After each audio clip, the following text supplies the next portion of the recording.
Olá, eu sou Marco Túlio Costa, escritor, e estou produzindo essa série em que falo sobre o processo criativo de minhas obras. Muito daquilo que eu escrevi jamais foi publicado. Eu tenho livros escritos nos anos 70, que mereceram menção honrosa, menção especial em concursos de literatura e jamais foram publicados. Mas vou falar a respeito de um livro que aguardou 13 anos até ser lido e escolhido em uma editora. Estou falando de Sequestro no Cibermundo. Sequestro no Cibermundo foi publicado pela FTD de São Paulo em 2012, finalista do Prêmio Jabuti em 2013 e tem ilustrações de Alain Rabelo. Vale a pena um comentário a respeito do projeto gráfico do Alain, esse carioca, porque ele auxilia bastante o leitor jovem na compreensão dessa narrativa que é feita em dois planos: o plano real e o plano do cibermundo.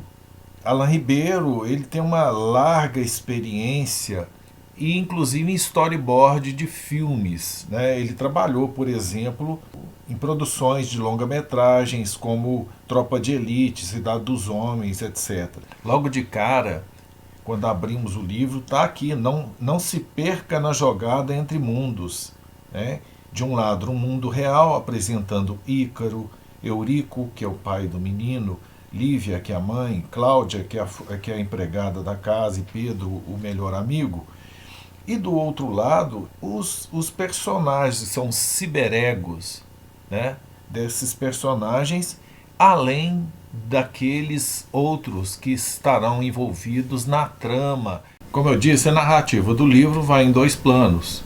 No mundo real, Ícaro é um garoto de classe média, filho de uma doutoranda em linguística, e o pai é um engenheiro que trabalha para uma empreiteira. Já no cibermundo, a mãe dele é uma socialite e o pai dele proprietário de uma mega empreiteira. Diz também alguns personagens, é um bando que está tramando um golpe contra esse mega empresário, que tem Esquisito, Cláudia Shift, 10 arrobas e o chefão, que é o advogado da empresa, mas tem dupla personalidade, o Walter Vanderlei Wolf, www. Então, nós temos também alguns personagens, que é um ciberpaleontólogo, que é o Indiana.doc, que nos remete ao personagem do cinema. Esse Indiana.doc está trabalhando para uma empresa. Ele tem que descobrir o caminho para a lixeira perdida do Windows 98, onde estaria escondido o Santo Graal. A linguagem que permite essa narrativa, ela é muito divertida, porque o neologismo aí aparece aos montes, né? Aos montes. Eu cheguei até a fazer uma listagem assim de termos que poderiam ser usados e explorados em sala de aula, por exemplo, né? Em dado momento alguém grita São Bill Gates, né? E é lógico que depois me ocorrem vários outros, como Nossa Senhora da Senha, Santa Rita do Password. Já que Ícaro no mundo real tinha péssimos hábitos alimentares, então eu pensei que no cibermundo o garoto poderia comer hambúrguer ou espanguete. Se citamos por um lado a cibercola, poderia ter, por exemplo, a guaranete. Quais seriam os esportes, por exemplo, praticados no cibermundo? O vôleiblog, o futeblog, coisas desse tipo. O enredo começa com Indiana.doc em uma floresta remota no cibermundo, e ele está em busca de um ciberpaleontólogo, Euricus von Macintosh. E nesse primeiro capítulo, né, que é patrocinado pela Cibercola, porque os capítulos aparecem lá como níveis, nível 1, nível 2 e assim por diante. Ele tem que fugir de uma tribo de chipífagos, são devoradores de chip, e eles são adoradores do bug do ano 2000. Para quem veio depois, o bug do ano 2000 foi mais ou menos como o fim do mundo azteca de 2012, né? Que virou até filme. E é o esqueleto do Euricus que vai revelar ao Indiana.doc o caminho, né, a trilha a seguir para a lixeira perdida do Windows 98. Enquanto nosso herói Indiana.doc passa maus bocados fugindo de cobras, jararahacker e outros bichos esquisitos que tem ali no cibermundo, no mundo real, o garoto Ícaro é acordado pela empregada da casa, Cláudia, falando: olha, tá na hora da escola, seus pais descobrir que você passou mais uma noite aí varando com esses jogos de internet, não sei o que e tal. E nós vamos então compreender que aquele menino dedica horas e horas e horas e horas ao mundo virtual. E na escola, por causa disso, ele vai se enrolando todo, cada vez mais, e são várias passagens até engraçadas, em que ele tem que enfrentar. Lá na frente, ele vai chegar um dia, abrir o seu computador e perceber ali na tela o que ele acha que é um jogo, Sequestro no Cibermundo. Ele abre e dá de cara com o Indiana.doc, que conversa com ele, e ele fica espantado com aquela interatividade daquele jogo, coisa jamais vista. E ele vai entrar nessa trama acreditando ser, a princípio, um jogo espantoso. Quem sabe, quem que me mandou isso, quem que instalou isso no meu computador? Até que em certo momento ele vai perceber que trata-se de uma passagem, de uma abertura de um mundo até outro.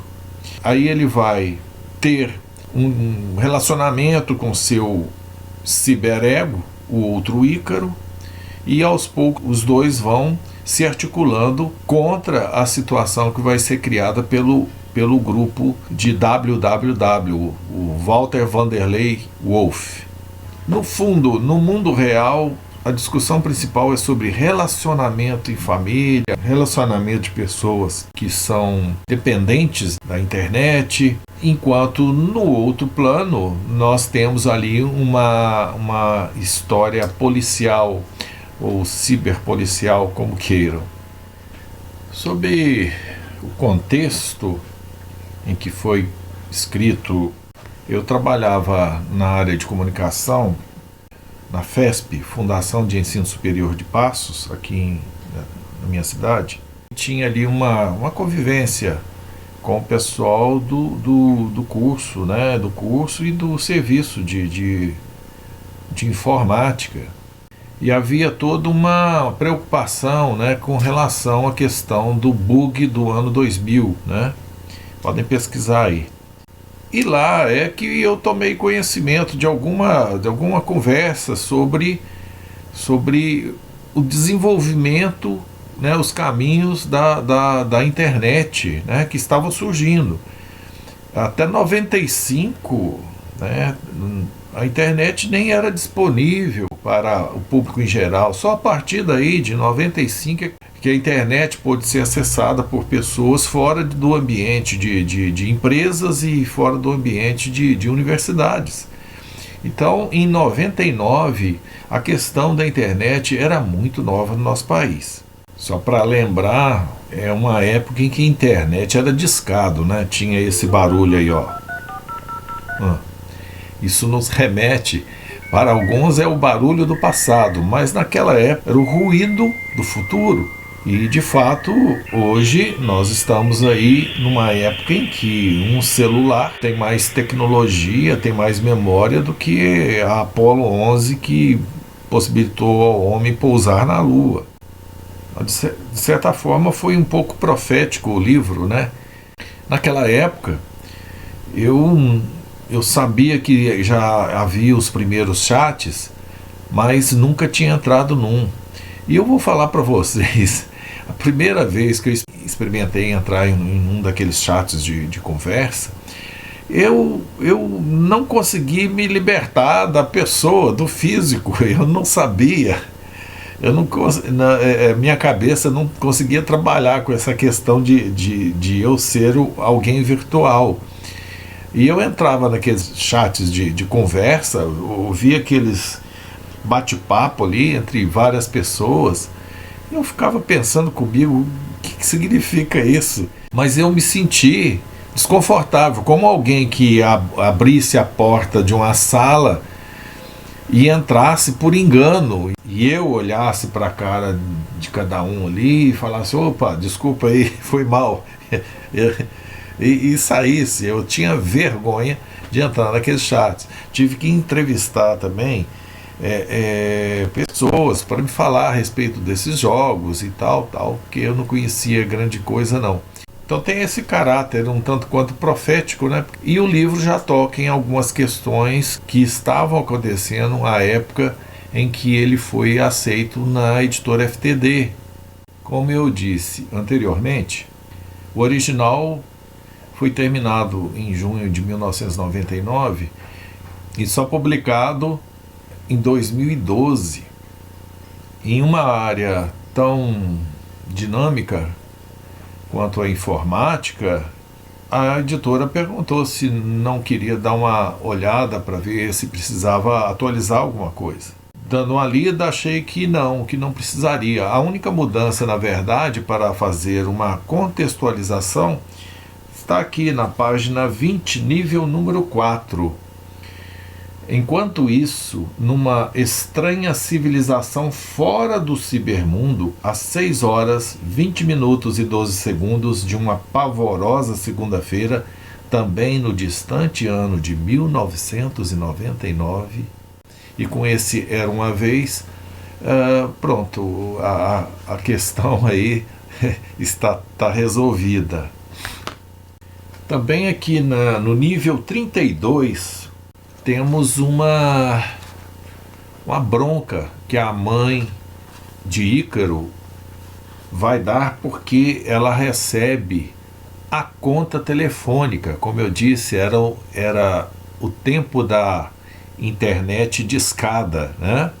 E ela tem ali uma discussão com ele sobre o valor pavoroso da conta, que equivalia a 3 salários mínimos. O menino se defende dizendo: puxa vida, alguém deve estar feliz pelo salário mínimo ser tão baixo, né? Um pouco irônico, que mostra essa questão também social aí.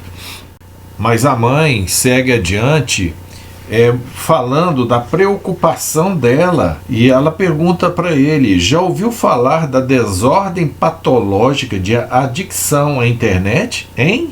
E o menino fala: já. E ela pergunta: onde? Ele falou assim: na internet. Curioso que quando o original foi lido na editora, foi um questionamento, porque existe muito rigor com tudo aquilo que sai em livros infantis, livros juvenis, que poderão ser adotados em escola. E foi uma das questões que eu recebi: onde você ouviu falar de desordem patológica de adicção à internet? E eu respondi: na internet. E passei alguns links de artigos, né, que haviam me alertado para isso. Espero que você tenha curtido então nossa conversa sobre sequestro no cibermundo. Inscreva-se no canal e até a próxima.